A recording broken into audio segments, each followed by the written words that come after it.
إن الحمد لله نحمده ونستعينه ونستغفره ونؤمن به ونتوكل عليه ونعوذ بالله من شرور أنفسنا ومن سيئات أعمالنا من يهده الله فلا مضل له ومن يضلل فلا هادي له وأشهد أن لا إله إلا الله وحده لا شريك له لا ند له ولا ضد له ولا مثل له ولا مثيل له وأشهد أن محمدا عبده ورسوله أما بعد فقد قال الله تعالى في كلامه المجيد أعوذ بالله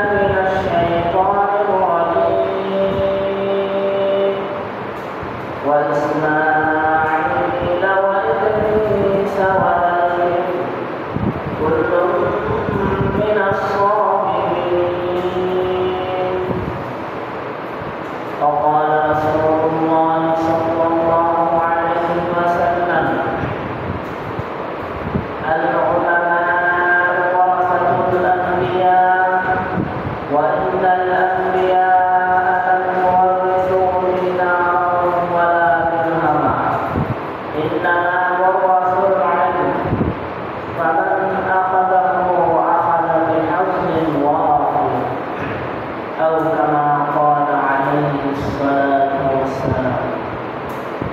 معزز ومحترم حضرات المؤمنين الكرام وضياء المسلمين الكرام والله يرحم الله ومعنا أما الله سبحانه وتعالى মহান দরবারে লাখ কোটি শুকরিয়া গ্রহণ করছি যিনি আমাদেরকে অন্যান্য জুমআতে আজকেও সালাতুল জুমআ আদায় করতে জামে মসজিদে আসার তৌফিক এনায়েত করেছেন সেজন্য সকলে অন্তঃস্থল থেকে আলহামদুলিল্লাহ। অসংখ্য অগণিত দরুদ ও সালাম বর্ষিত হোক মানবতার মুক্তির দূত সর্বকালের সর্বশ্রেষ্ঠ মহামানব সাইয়্যিদুল মুরসালিন খাতামুন নবিয়্যিন মুহাম্মদ আরবি সাল্লাল্লাহু আলাইহি ওয়াসাল্লাম।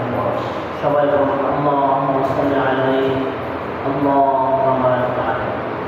প্রিয় উপস্থিতি, আজকে আমাদের সালাতুল জুমআর খুতবার বিষয় হচ্ছে হযরত যুলকিফল আলাইহিস সালামের ঘটনা থেকে শিক্ষণীয়। হযরত যুলকিফল আলাইহিস সালাম বিশিষ্ট একজন নবী ছিলেন। প্রিয় উপস্থিতি, ইতিপূর্বে আমরা নবীগণের জীবনী নিয়ে ধারাবাহিক আলোচনা শুরু করেছিলাম। তার মধ্যে আমরা আমাদের নবী বিশ্বনবী মুহাম্মদুর রাসূলুল্লাহ সাল্লাল্লাহু আলাইহি ওয়াসাল্লামের জীবনী সংক্ষিপ্ত আলোচনা করেছি। এরপর আমরা হযরত ইদ্রিস আলাইহিস সালামের জীবনী সংক্ষিপ্ত আলোচনা করেছি। এরপর গত সপ্তাহে আমরা হযরত ইলিয়াস আলাইহিস সালামের জীবনী সংক্ষিপ্ত জানতে পেরেছি। তো এই সপ্তাহে আমরা হযরত যুলকিফল আলাইহিস সালামের সংক্ষিপ্ত বিবরণ শুনব, তার ঘটনাবলী শুনব, প্লাস এর থেকে আমাদের কী শিক্ষণীয় রয়েছে সেই বিষয়গুলো জানার চেষ্টা করব ইনশাআল্লাহ। ওমা তাওফীকি ইল্লা বিল্লাহ আলাইহি তাওয়াক্কালতু ওয়া ইলাইহি। প্রিয় দিনী ভাই ও বোনেরা, আসলে নবীগণের জীবনী আমাদের জন্য খুবই গুরুত্বপূর্ণ একটা বিষয়। নবীদের জীবনী থেকে আমাদের অনেক শিক্ষণীয় দিক রয়েছে। প্রত্যেক নবীকেই আল্লাহ সুবহানাহু ওয়া তাআলা বিশেষ বিশেষ গুণাবলী দিয়ে প্রেরণ করেছেন এবং নবী আলাইহিস সালামকে বা সমস্ত নবীদেরকে আল্লাহ সুবহানাহু ওয়া তাআলা এমন কিছু মুজিজা, এমন কিছু অলৌকিক ঘটনা ঘটিয়েছেন নবীদের দ্বারা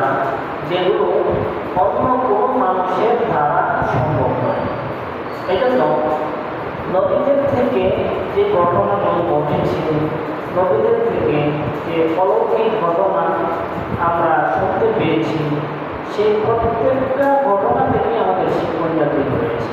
তাই আসুন আমরা নবীদের যে জীবনী রয়েছে সেগুলো ভালোভাবে আকৃষ্ট করার চেষ্টা করি। কারণ আজকে দেখবেন আমাদের সমাজে অনেক মুসলিম নামধারী রয়েছে যারা অনেক নবীর নামে বলতে পারে না। আচ্ছা, এরকম অনেক মুসলমান রয়েছে যারা নবীদের নামই বলতে পারে না। অথচ আল্লাহ সুবহানাহু ওয়া তাআলা নবীদেরকে তো আমাদের জন্য মডেল স্বরূপ, আদর্শ স্বরূপ প্রেরণ করেছে। তাই নবীদের নাম জানা, নবীদের কাহিনী জানা, নবীদের কাহিনী থেকে শিক্ষণীয় বিষয়গুলো আমাদের বোঝা, সে অনুযায়ী আমল করা প্রত্যেকের দায়িত্ব, কর্তব্য। এজন্য আল্লাহ সুবহানাহু ওয়া তাআলা কোরআনে কারিমে অন্তর্ভুক্ত 25 জন নবীর নাম উল্লেখ করেছেন। সব নবীর নাম উল্লেখ করেননি, কিন্তু হাদিসে আরও কিছু নবীর নাম বর্ণিত হয়েছে। তো মোট কথা আল্লাহ সুবহানাহু ওয়া তাআলা যুগে যুগে নবী রাসূল প্রেরণ করেছেন উম্মতের হিদায়াতের জন্য। উম্মত যেন সঠিক পথ প্রাপ্ত হতে পারে, উম্মত যেন দিকভ্রান্ত না হয়ে যেতে পারে, উম্মতকে সঠিক পথের দিশা দেওয়ার জন্য আল্লাহ সুবহানাহু ওয়া তাআলা নবীগণকে প্রেরণ করেছেন। তো আমরা বিগত সপ্তাহে হযরত ইলিয়াস আলাইহিস সালামের জীবনীটুকু জানতে পেরে বুঝতে পারলাম যে ইলিয়াস আলাইহিস সালাম জীবনে অনেকদের তিতিক্ষা স্বীকার করেছেন। বিশেষ করে নবুয়তের দায়িত্ব, রিসালাতের দায়িত্ব পালন করার জন্য তিনি কাফেরদের পক্ষ থেকে বিভিন্ন ধরনের নির্যাতন সয়েছেন। কাফেররা বিভিন্নভাবে তাকে নির্যাতন করেছে, গালিগালাজ করেছে, পাগল করেছে, জাদুকর করেছে, যেরকম অন্যান্য নবীদের বেলায়ও ঘটেছে। তদ্রূপভাবে ইলিয়াস আলাইহিস সালামের জীবনের থেকে আমরা বুঝতে পারলাম বিভিন্ন প্রতিকূলতা উপেক্ষা করে তিনি নবুয়তের দায়িত্ব, রিসালাতের দায়িত্ব পালন করে গেছেন। তিনি ধৈর্যচ্যুত হন নাই, ধৈর্য হারান নাই, আল্লাহর বিধান পালনের জন্য আপ্রাণ চেষ্টা করেছেন। তো শেষ পর্যন্ত আমরা জানতে পেরেছিলাম যে ইলিয়াস আলাইহিস সালামকে হত্যা পর্যন্ত করার ষড়যন্ত্র করেছিল। তো শেষ পর্যন্ত কুফাররা পারে নাই। তো আল্লাহ সুবহানাহু ওয়া তাআলা ইলিয়াস আলাইহিস সালামকে হেফাজত করেছিলেন, ইলিয়াস আলাইহিস সালামকে মর্যাদা দিয়েছিলেন। শেষ পর্যন্ত দেখা গেল এমন এক অলৌকিক ঘটনা ঘটিয়ে দিলেন যার দ্বারা যে সমস্ত লোকেরা ইলিয়াস আলাইহিস সালামের বিরোধিতা করেছিল তারাও ইলিয়াস আলাইহিস সালামের প্রতি ঈমান এনেছে। সুবহানাল্লাহ। ঠিক তদ্রূপভাবেই সকল নবীদের বেলায় এরকম ঘটেছে। তো আজকে আমরা যুলকিফল আলাইহিস সালামের সংক্ষিপ্ত বিবরণ জানব। আমরা অনেকে কিন্তু যুলকিফল আলাইহিস সালামের নামই জানি না। অনেক মুসলমানকে যদি জিজ্ঞাসা করেন নামটাই বলতে পারে না, অথচ বিশিষ্ট একজন নবী। আল্লাহ সুবহানাহু ওয়া তাআলা দুই জায়গায় কোরআনে কারীমের দুই জায়গায় যুলকিফল আলাইহিস সালামের নাম উল্লেখ করেছেন। এর মধ্যে একটা হচ্ছে সূরাতুল আম্বিয়া 85 এবং 86 নম্বর আয়াতে, এবং সূরা সাদের একটি আয়াতে। তো দুই জায়গায় যুলকিফল আলাইহিস সালামের নাম উল্লেখ করেছেন। দেখেন উল্লেখ করে কীভাবে তিনি বলেছেন। আল্লাহ সুবহানাহু ওয়া তাআলা ইসমাঈল আলাইহিস সালাম, ইদ্রিস আলাইহিস সালাম, এরপরে যুলকিফল বলে উল্লেখ করেছেন। ওয়া ইসমাঈলা ওয়া ইদ্রিসা ওয়া যুলকিফল কুল্লুম মিনাস সাবিরিন। ইসমাঈল এবং ইদ্রিস এবং যুলকিফল তাদের নাম উল্লেখ করে বলেন তারা প্রত্যেকেই ছিলেন ধৈর্যশীল। আল্লাহ সুবহানাহু ওয়া তাআলা কথাটা কীভাবে বলেছেন, প্রত্যেকে ধৈর্যশীল হিসেবে আখ্যায়িত করেছেন। কেমন ধৈর্যশীল ছিলেন একটা বিবরণ, একটা ঘটনা দ্বারাই আমরা বুঝতে পারি। এরপর থেকে তো এরপর কি বলে, ওয়াদাখালনাহুম ফি রাহমাতিনা ইন্নাহুম মিনাস সালিহিন। 86 নম্বর আয়াতে তিনি যে কথাটা বলেছেন, তাদেরকে ওয়াদাখালনাহুম ফি রাহমাতিনা, আমার রহমতের চাদরে তাদেরকে ইন্নাহুম মিনাস সালিহিন, কারণ তারা ছিলেন সালিহিনদের অন্তর্ভুক্ত, তারা ছিলেন নেককারদের অন্তর্ভুক্ত, তারা অত্যাধিক পরিমাণে নেক কাজ করত। তো নেক কাজের কারণে আল্লাহ সুবহানাহু ওয়া তাআলা তাদেরকে সালিহিন বলে আখ্যায়িত করেছেন। তো এই আয়াতে স্পষ্ট আল্লাহ সুবহানাহু ওয়া তাআলা ইসমাঈল এবং ইদ্রিস আলাইহিস সালামের পাশাপাশি যে নামটা উল্লেখ করেছেন সেটা হচ্ছে হযরত যুলকিফল আলাইহিস সালাম, যাদেরকে জালকিফল বলা হয়েছে।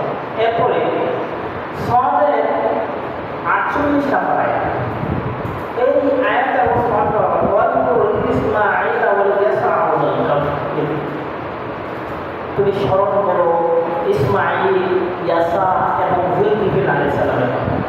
আল্লাহ রাসূলকে আল্লাহ সুবহানাহু ওয়া তাআলা বলেছেন, হে নবী আপনি তাদের কথা স্মরণ করেন, তাদের আলোচনা করেন, কারণ ওয়াকুলু মিনাল আখইয়ার, তারা প্রত্যেকেই ছিলেন আমার নির্বাচিত নবী রাসূলদের অন্তর্ভুক্ত।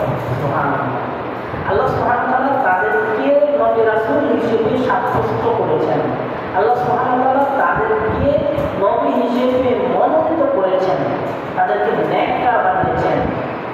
তো এই আয়াতে আল্লাহ সুবহানাহু ওয়া তাআলা যুলকিফল আলাইহিস সালামের কথা বলেছেন, এবং এই আয়াতে যে কথাটা বলেছেন ইসমাঈল এবং ইয়াসা আলাইহিস সালামের কথা পরে যুলকিফল আলাইহিস সালামের কথা বলেছেন। সম্মানিত উপস্থিতি, তো আমরা যে যুলকিফল আলাইহিস সালামের কথা শুনতে যাচ্ছি আজকে, সেই যুলকিফল আলাইহিস সালাম বিশিষ্ট একজন নবী ছিলেন। এই যুলকিফল আলাইহিস সালাম ইয়াসা আলাইহিস সালামের পরবর্তীতে এসেছেন। ইয়াসা আলাইহিস সালাম হচ্ছে ইলিয়াস আলাইহিস সালামের কথা যে গত সপ্তাহে আমরা শুনেছিলাম। ইলিয়াস আলাইহিস সালামের পরবর্তীতে আল্লাহ সুবহানাহু ওয়া তাআলা ইয়াসা আলাইহিস সালামকে পাঠিয়েছিলেন, তার জীবনের পরবর্তীতে আমরা আলোচনা করব। তো আজকে এই ইয়াসা আলাইহিস সালামের পরে যে নবী এসেছেন তিনি ছিলেন যুলকিফল আলাইহিস সালাম। তো তিনিও ফিলিস্তিন এই অঞ্চলে এসেছিলেন। আল্লাহ সুবহানাহু ওয়া তাআলা এই ফিলিস্তিন অঞ্চলকে, বাইতুল মুকাদ্দাস অঞ্চলকে নবী রাসূলদের ভরপুর করে দিয়েছিলেন। সুবহানাল্লাহ, একের পর এক নবী, একের পর এক রাসূল, একের পর এক নবী তিনি পাঠিয়েছেন। বনী ইসরাঈলের নিকট ধারাবাহিকভাবে অনেক নবী রাসূল প্রেরণ করেছেন এই ফিলিস্তিনের ভূখণ্ডে, এই ফিলিস্তিন জমিনে, যার কারণে এই ফিলিস্তিন ভূখণ্ডটি আল্লাহ সুবহানাহু ওয়া তাআলার নিকট অত্যধিক মর্যাদাপূর্ণ।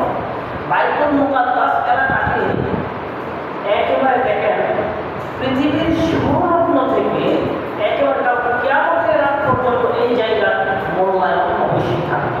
বর্তমানে দেখেন এই জায়গাটা নিয়ে ইহুদিরা জান প্রাণ দিয়ে চেষ্টা করতেছে এই জায়গা দখল করার জন্য, অপরদিকে মুসলিমরা জান প্রাণ দিয়ে এই জায়গা নিজস্ব ভূমি হিসেবে রাখার আপ্রাণ প্রচেষ্টা চালিয়ে যাচ্ছে। কাল কিয়ামতের আগ পর্যন্ত এই জায়গাকে সম্মানিত হিসেবে আখ্যায়িত হয়েই থাকবে। আর এই জায়গাটির ব্যাপারে আল্লাহ রাসূল সাল্লাল্লাহু আলাইহি ওয়াসাল্লাম এত গুরুত্বপূর্ণ কিছু কথা বলেছেন, এই জায়গাটিকে আল্লাহ সুবহানাহু ওয়া তাআলা এত মর্যাদাপূর্ণ করে দিয়েছেন, বরকতপূর্ণ করে দিয়েছেন। বিভিন্ন দিক থেকে আল্লাহ সুবহানাহু ওয়া তাআলা এই জায়গার মর্যাদা এবং বরকত বেড়ে দিয়েছেন। এজন্য এই জায়গাটির মূল্যায়ন যুগ যুগ ধরে প্রত্যেক ধর্মের অনুসারীরাই চেষ্টা করছে এই জায়গাটিকে দখল করে রাখার জন্য। তো সম্মানিত উপস্থিতি, আমরা যুলকিফল আলাইহিস সালামের কথা শুনতেছি। তো যুলকিফল আলাইহিস সালাম ইয়াসা আলাইহিস সালামের পরবর্তীতে এসেছেন। তো ইয়াসা আলাইহিস সালাম ইলিয়াস আলাইহিস সালামের পরে নবুয়তের দায়িত্ব পেয়েছিলেন। তো নবুয়তের দায়িত্ব পালন করতেছেন। তিনি যখন বার্ধক্যে পৌঁছলেন, তিনি যখন বৃদ্ধ হয়ে গেলেন ইয়াসা আলাইহিস সালাম, তো তিনি চিন্তা করলেন আমাকে আল্লাহ সুবহানাহু ওয়া তাআলা যে দায়িত্ব দিয়েছেন, রিসালাতের দায়িত্ব দিয়েছেন, নবুয়তের দায়িত্ব দিয়েছেন, এই দায়িত্ব আমি যদি মারা যাই, আমি মারা যাওয়ার পরে এই সমাজের জন্য, এই এলাকার জন্য এমন একজন বিচক্ষণ লোক দরকার যে আমার দায়িত্ব পালন করতে পারে। এখন ইয়াসা আলাইহিস সালাম একটু চিন্তিত হয়ে গেলেন, এমন বিচক্ষণ লোক কোথায় পাবো যাকে অন্ততপক্ষে খেলাফতের যে দায়িত্ব, আল্লাহর পক্ষ থেকে যে বিচারাবলী হয়, বিচার কার্য পরিচালনা হয়, ইসলামী রাষ্ট্র পরিচালনা হয়, এই রাষ্ট্র পরিচালনা করার জন্য এমন লোক কোথায় পাবো? তিনি করলেন কি, তার যে উম্মত রয়েছে, তার প্রতি যারা ঈমান এনেছিল, তার অনুসারী যারা রয়েছে, তাদের সকলকে আহ্বান করে একটা সভা ডাকলেন।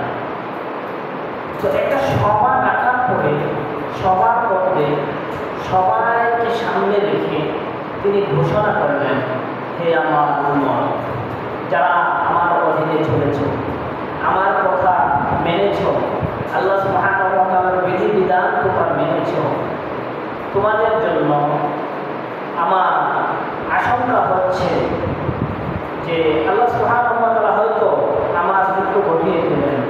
তার মানে আমার হয়তো আর বেশি দিন বাকি নেই, আমার হায়াত ফিরে আসছে। তো তোমাদের এই সমাজ পরিচালনার জন্য, এই রাষ্ট্র পরিচালনার জন্য, আল্লাহর বিধানকে পরিপূর্ণভাবে বাস্তবায়নের জন্য একজন লোক দরকার। যে লোক হবে সৎ, যে লোক হবে শক্তিশালী, যে লোক হবে এক আল্লাহকে ভয়কারী, অন্য কাউকে ভয় করবে না। তো এমন একজন বিচক্ষণ লোক দরকার। এখন আমি তোমাদেরকে জিজ্ঞাসা করি, তোমাদের কেউ এরকম আছো কি যে এই দায়িত্ব পালন করতে পারবে? তবে এই দায়িত্ব পালনের জন্য 3টা শর্ত রয়েছে। এই নবুয়তের দায়িত্ব, খিলাফতের দায়িত্ব পালনের জন্য 3টা শর্ত রয়েছে। এই শর্তগুলো যদি তোমরা পালন করতে পারো, বা এই শর্ত যার মধ্যে পাওয়া যাবে, তাকেই এই দায়িত্ব দেওয়া হবে। উপস্থিত যে জনতা রয়েছে সবাই কান একেবারে মনোযোগ সহকারে শোনার জন্য কান প্রস্তুত করে তারা অধীরে চেয়ে রইল। তো দেখা গেল এই ইয়াসা আলাইহিস সালাম তখন বললেন, এই দায়িত্ব পালনের জন্য সর্বপ্রথম যে শর্ত, সেই শর্ত হচ্ছে সে সব সময় সিয়াম পালনকারী হতে হবে, সবসময় রোজা রাখবে।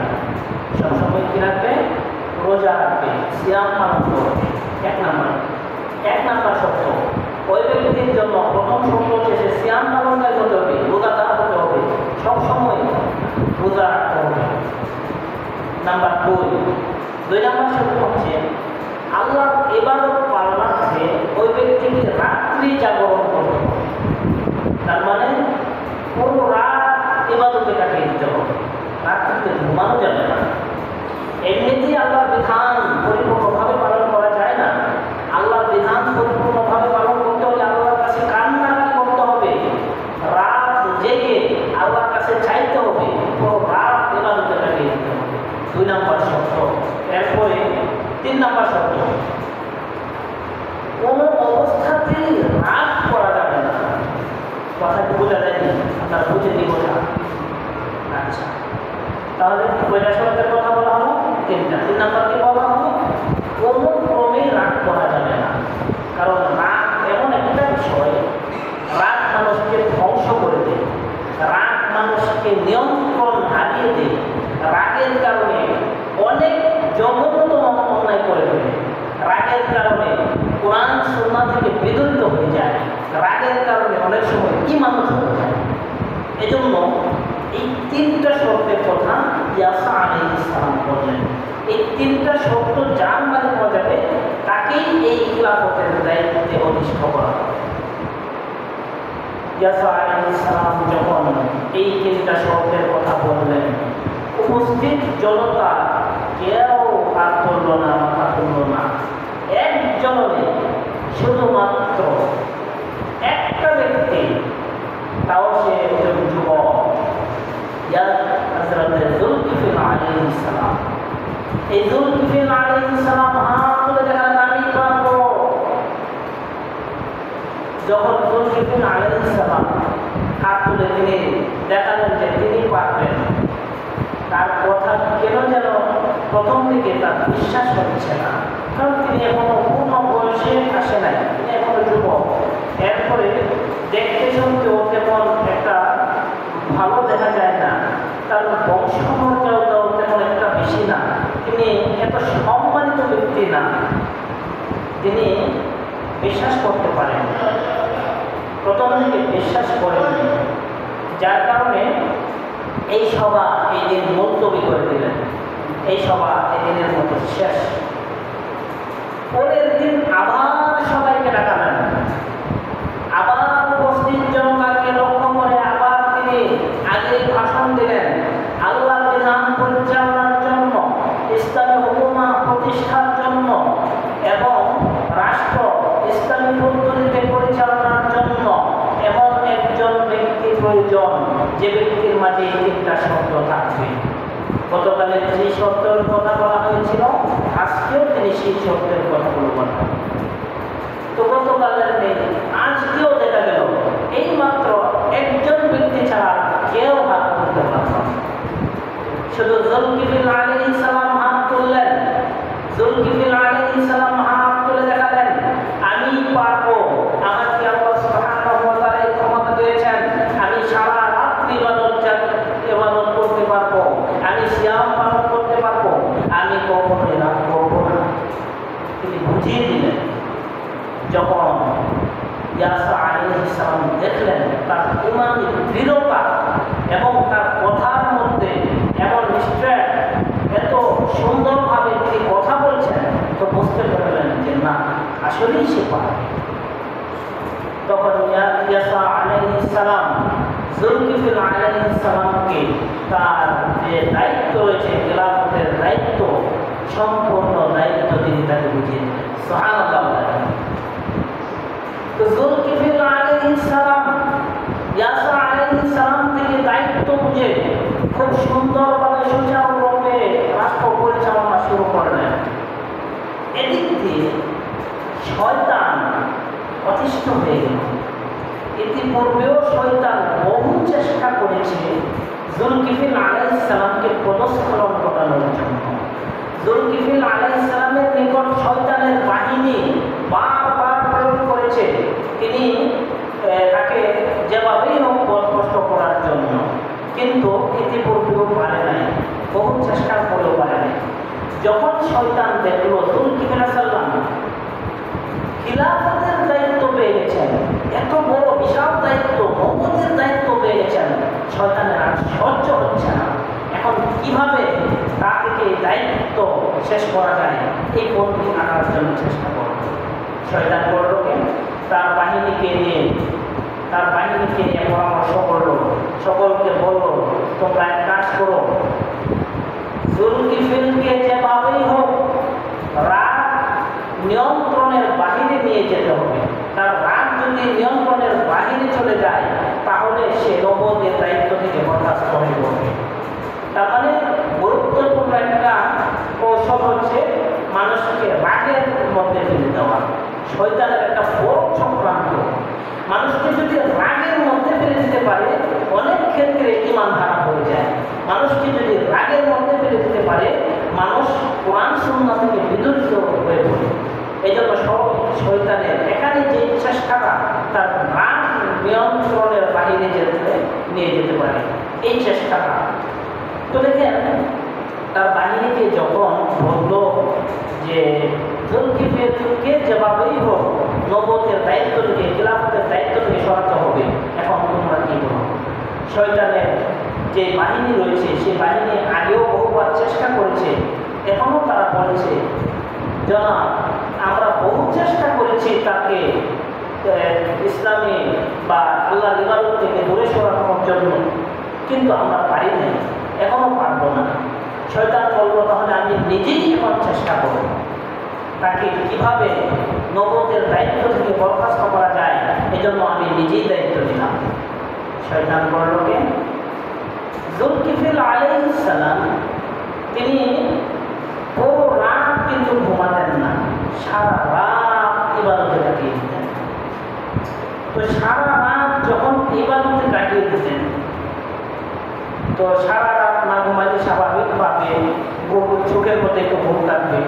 এই জন্য তিনি করছেন কি দিনের বেলায় দুপুরের সময় কাইলুলা করতেন। দুপুরের সময় অল্প কিছুক্ষণ ঘুমাতেন।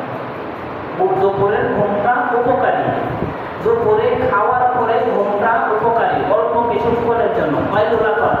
আমাদের নবী আলাইহিস সালামও এই কাজটি করতেন, দুপুরে গিয়ে অল্পক্ষণ ঘুমাতেন। এটা সুন্নত হবে।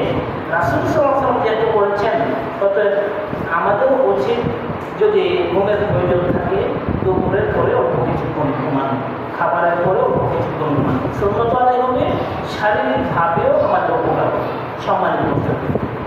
তো বলছিলাম যুলকিফল আলাইহিস সালামকে পথ প্রশ্ন করার জন্য, যুলকিফল আলাইহিস সালামকে নবুয়তের দায়িত্ব থেকে, রিসালাতের দায়িত্ব থেকে এবং খিলাফার দায়িত্ব থেকে বঞ্চিত করার জন্য শয়তান আপ্রাণ চেষ্টা চালিয়ে দিল। এরপর সে করল কি, যখন যুলকিফল আলাইহিস সালাম দুপুরবেলায় ঘুমোতেন, তো ঘুমের সময় শয়তান করল কি, প্রথম দিন তিনি যখন ঘুমে যাচ্ছেন, প্রথম দিন এই শয়তানকে যুলকিফল আলাইহিস সালামকে ঘুম থেকে জাগ্রত করে দিলেন, দরজায় করা নামলেন। একজন বৃদ্ধ বেশের বুড়ো একজন ব্যক্তির মতো হয়ে সে করল কি, যুলকিফল আলাইহিস সালামের কাছে গেল। আগের অবস্থাটা এরকমই ছিল, শয়তান মানুষের বেশ ধরে তারপর লোকদের কাছে যেত। আমাদের যুগের পূর্ববর্তী যুগে অর্থাৎ বনী ইসরাঈলদের যে সমস্ত নবীরা এসেছে, প্রায় নবীদের উম্মতের কাছে শয়তান মানুষের বেশ ধরে যেত।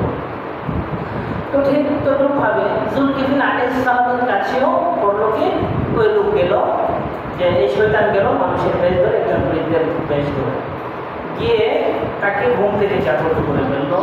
ঘুম থেকে জাগ্রত করে সে বলা শুরু করলো, খিলাফতের দায়িত্ব পালনকারী ব্যক্তি যুলকিফল, আমার এই সমস্যা হয়ে গেছে, আমার উপর অমুক ব্যক্তি নির্যাতন করেছে। বিভিন্ন ধরনের কথা বলতে বলতে বলতে বলতে যুলকিফল আলাইহিস সালামের ঘুমের সময়টা নষ্ট করে, যেখানে তিনি অল্প একটু ঘুমাতেন সেই সময়টা নষ্ট করে। তো যুলকিফল আলাইহিস সালাম তাকে বললেন, আচ্ছা এক কাজ করবা, তুমি আমি যে সময় বিচার কার্যে, শাসন কার্যে দিনের বেলায় বসি, ওই সময় তুমি বাড়িতে বিবাদী তোমরা মিলে এখানে আসো না, ওই সময় তুমি বিচার দেবে। তো এই যে ঘুমের সময় নষ্ট করে চলে গেল, এদিন তিনি ঘুমাতে পারবেন না।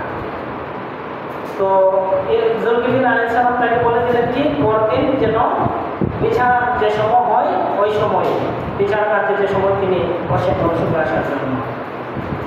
তো ঠিক পরের দিন তিনি অনেকক্ষণ সকাল থেকে নিয়ে অনেকক্ষণ পর্যন্ত অপেক্ষা করলেন। তিনি যেই সময় বিচার কার্যে বসেন ওই সময় বসে তিনি অপেক্ষা করলেন, তো ওই সময় সে আসলো না। এসে করলো কি, আবার তিনি যেই সময়তে ঘুমোতে যান ওই সময়টাতে আসে, ওই সময়টাতে আসে। তারপর করলো কি, তাকে আবার এই দিন জাগিয়ে তাকে বললো যে আমার এই সমস্যা। তখন যুলকিফল আলাইহিস সালাম তাকে বলেন, এই তোমাকে না বলেছি যে অমুক সময় আমি যে সময় বিচার কার্যে বসে ওই সময় আসার জন্য, ওই সময় আসে নাই কেন, এখন আসে না কেন? তো আজকেও সে অনুনয় করছে যে এই কারণে বিভিন্ন ধরনের কথা বলা শুরু করছে, বিভিন্ন ধরনের কথা বলে এই দিনেও তার ঘুমের সময় যেন নষ্ট করে দিল। যুলকিফল আলাইহিস সালাম খুবই ধৈর্যশীল ছিলেন।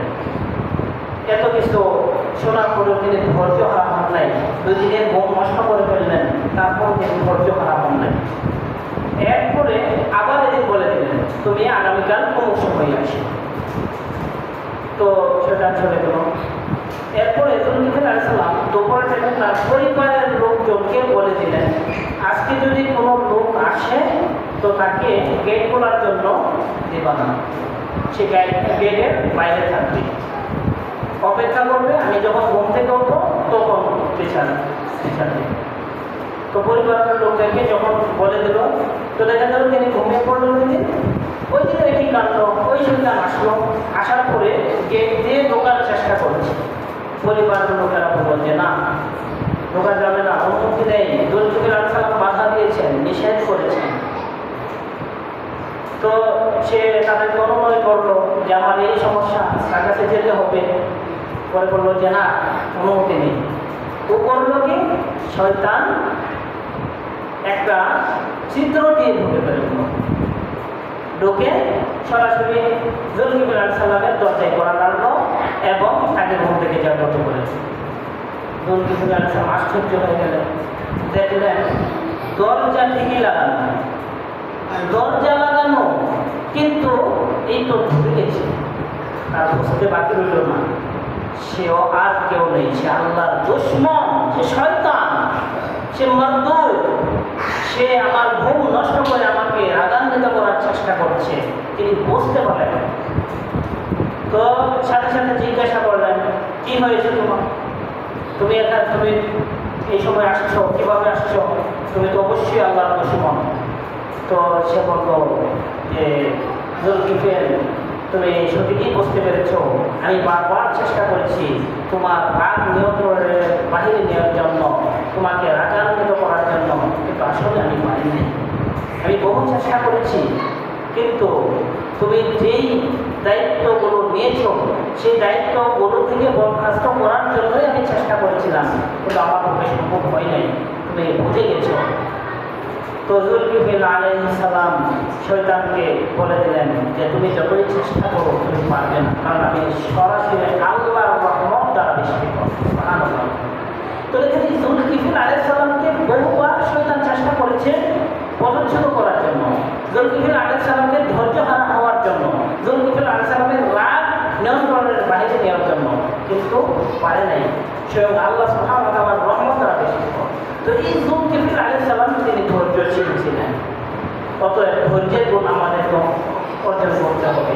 যুলকিফল আলাইহিস সালাম রাগান্বিত হতেন না, যেই কারণে তিনি এই গুরুত্বপূর্ণ দায়িত্ব পেয়েছেন। সম্মান উপস্থিতি, আমাদেরকেও রাগ নিয়ন্ত্রণে রাখতে হবে, রাগান্বিত হয়ে যাওয়া যাবে না। কোনো ক্ষেত্রে রাগ এসে গেলে সাথে সাথে নিয়ন্ত্রণে আনতে হবে। যদি আনতে পারি তাহলে মুমিনদের অন্তর্ভুক্ত হতে পারবো, আর যদি রাগ নিয়ন্ত্রণের বাইরে নিয়ে অন্য কিছু ঘটিয়ে ফেলি তাহলে কিন্তু মুমিনদের কাতার থেকে চলে যাব। এরপর যখন যুলকিফল আলাইহিস সালাম ইবাদতে নিমগ্ন থাকতেন, তিনি রাত ভর ইবাদত করতেন। আমাদের উচিত অন্ততপক্ষে রাতের কিছু অংশ হলেও ইবাদতে থাকে দেওয়া, বিশেষ করে তাহাজ্জুদের সালাত আদায় করা, কিয়ামুল লাইল করা। একটু সময় তাহাজ্জুদের যদি আমাদের সময়টা ব্যয় করি তাহলে আমাদের ঈমানি শক্তি বৃদ্ধি পাবে এবং বিভিন্ন পেরেশানি থেকে আমরা মুক্ত থাকতে পারবো। প্রিয় উপস্থিতি, যুলকিফল আলাইহিস সালামকে আল্লাহ সুবহানাহু ওয়া তাআলা মনোনীত করেছেন। তিনি কোনো বংশীয় মর্যাদা সম্পন্ন ব্যক্তি ছিলেন না, তার মধ্যে গুণ ছিল, তাকওয়া ছিল, তিনি আল্লাহ ভীরু ছিলেন, আল্লাহর প্রতি আস্থাশীল ছিলেন। তো আমাদেরকেও আল্লাহ ভীরু হতে হবে, তাকওয়াশীল হতে হবে। তো যুলকিফল আলাইহিস সালাম সহ যে সমস্ত নবীদেরকে আল্লাহ সুবহানাহু ওয়া তাআলা তার দ্বীনের জন্য মনোনীত করেছেন, তার দ্বীন কায়েম করেছেন, আমাদের মাধ্যমেও যাতে আল্লাহ সুবহানাহু ওয়া তাআলা তার দ্বীন কায়েম করেন, দ্বীনের খেদমত করেন, সেজন্য আমাদেরকে সচেষ্ট থাকতে হবে। আল্লাহ সুবহানাহু ওয়া তাআলা আমাদের সকলকে বিষয়টি বোঝার ও আমল করার তৌফিক দান করুন। সকলে বলেন আল্লাহুম্মা আমিন।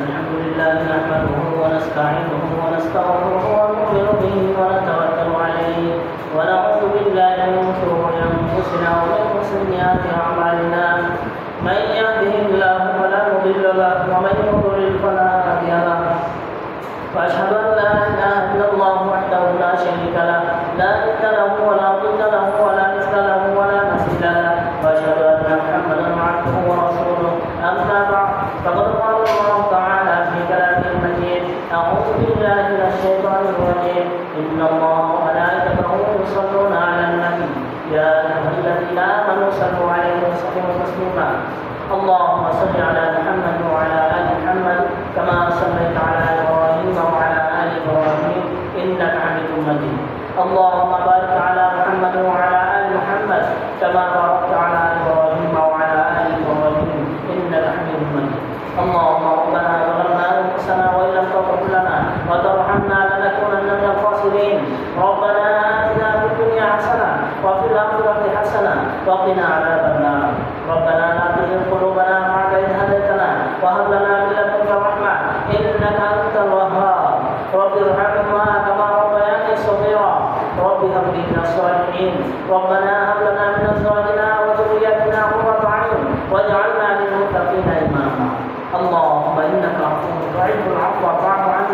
اللهم إنا نسألك الرضا والجنة، اللهم إنا نسألك الجنة الفردوس، اللهم إنا نعوذ بك من سخطك وغضبك من النار.